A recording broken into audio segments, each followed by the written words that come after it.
IFM News. IFM News. Lokal. Idol Dennis, come in.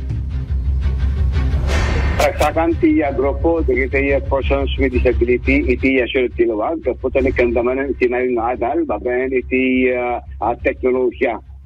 20 nga PWD iti Lawag City iti dimalan ti literacy training program manit po ti Department of Information and Communications Technology. Dito nga ayam amo kadakwada iti panagramag iti advanced technology kas kuma iti gadget computer ken dumapay uray adanda iti rangkap ket mabalinda nga makapag-trabaho dakkel iti alam nama kumati dool gang ni Mr. Christopher King Medina ngeti dato nga programa ket dakkel nga ada kadakwada to uray sang kompleto dati siya nga panagargaraw at aginal daw ket mabalinda makapagtrabaho through online napagana nga dito ket adot iti namwanda nga panagusan iti computer pagkasta ket dakkel nga tulong kadakwada iti panagasapol to ora iti adyan iti social media imbagada nga dumaten dagiti at the sideline ababaen iti panagpost iti bukod nga account iti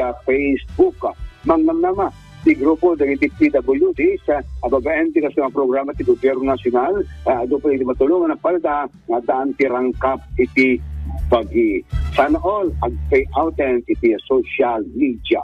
Idol Dennis Alitio sa Taang Aramen. Maraming salamat, Idol Dennis.